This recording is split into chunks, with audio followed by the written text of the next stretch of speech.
Yeah, it's Junja who's going to be coming back into the roster here, and I think it's going to be interesting to see. He's been out for a while, but certainly a very aggressive jungler and likes to get involved in those lanes, so we'll have to see how that... Viper on this Varus is a Korean sniper, knows exactly how to use this champion, has come up with some fantastic plays this split. We now see the full engage here onto Beishong, who is forced to flash away as the hero's entrance just come in. And now they maybe look to try and re-engage this one. This is a bit dodgy now for WE. They don't really know exactly where they want to go with this.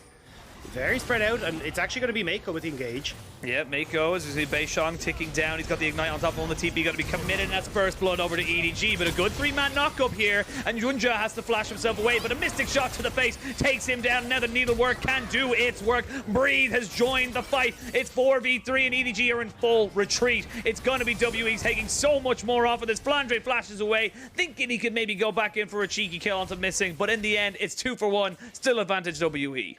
Flash. He is incredibly vulnerable underneath his tower, and then you add into the mix that you've got that level 6, the unbreakable will for Alistar. You can set up these Herald's second spawn, and how much pressure Beishong can put up here. And I actually really love this from Breed as well, going with the steel-plated caps, because he knows he's going to be in a much better position to defend against the armor than the magic resistance. As we go straight in onto the fight, the TP comes in, Hexagon Ultimatum, they're going to commit the Galio ultimate as well. It lands onto 3 people. It's a trade of top laners, but also the jungler. The Justice Punch is blocked as Scouts force to flash over the wall. Again, WE trading up in the fight. Nice timing there from WE. Shanks was out of mana in the mid lane, but just got the wave reset, managed to get back to base, get a full purchasing, so he's a buy ahead of Scout, and then get to the play at the right time, found himself in. So wonderful job here from WE. Oh, they're going for Scout. He gets a little bit of minion block. They jump in underneath the turret. Can they take him down? It's very tanky from the Galio. He's still Missing tanking up that turret, and Shanks, luckily enough for him, wasn't, so he gets himself out, and they're able to trade back another kill. Again. And you can see that Mako, look, not having the support that he usually does in, like, wandering around the map with JJ. Actually, having Junja on this top side, Mako just caught out on his own. So he's just kind of wandering around. In several situations, Mako has been caught out, and it's giving these... Turret down versus not having it down is another objective that you now have to worry about. Ooh, hang on, Junja.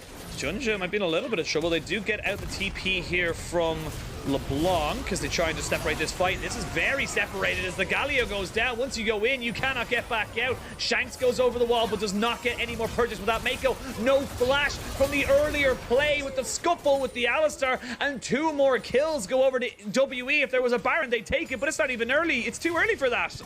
But they should be able to get 2 towers off of this. You can see that tower in the top lane very low. Beishong going to move up and finish that, as the rest of WE will look to take this mid lane structure. WE are taking over this series against EDG, and such a crucial win for WE as well. Taking down the top team in the LPL is now a very real prospect for this squad. It really, really is. And WE, last split, they started brightly, fizzled out a little.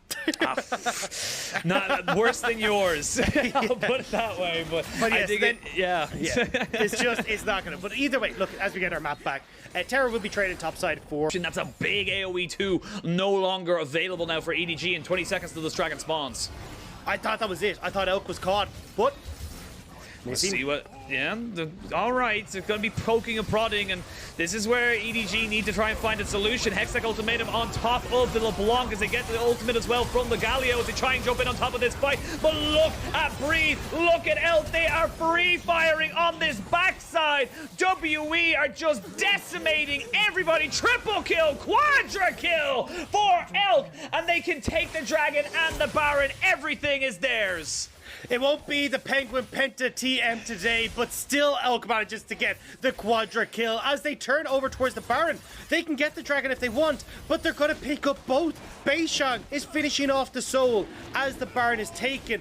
And with that, we said this was the straw to break the camel's back. This was the fight to blow up in this game. And this is where WE take over in this series. That one there, and the damage from Viper, you've already lost yourself the oh no, never mind, I'm going to stop myself. There is going to be no replay. The replay is going to be of this because Flandre is now in a lot of trouble. No ultimate, no flash, but TP going to be used here by the Galio to try and re-engage it. There is Breed going into Zhonya's. That's his stopwatch that he had from the last fight. He goes a little bit too close to the sun and gets taken down. Good response here from EDG, but they had to commit a lot. WE moving a lot of members down here. May want to try and keep this skirmish up, but EDG, like, they're fully here. This is not the fight for WE. You just got Baron. You just got Baron. Shanks just popped back with the distortion, but they're trying to go forward with Missing. Missing cannot get in onto the fight, and that's going to be the solo player committed. Missing does not die, though, and now look at the raging Viking just moving forward, pushing in, and you've just got Shanks and Elk poking, prodding, knowing they have the damage. The Elder, the Infernal Drake on their pocket. The Soul just doing so much. And WE, they are 4v5 and they're still destroying EDG. And they can't even fight forward.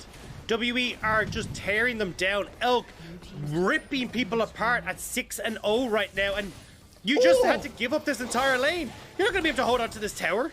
You cannot defend this right now. Viper trying his very best, but what are you going to do about this? There's just a Baroned up double cannons right on the knocking on your door, and Shanks, he's just putting down poke. He's not even looking for the assassination that we talked about. He's just looking to bring the health bars down, and that's the base cracked.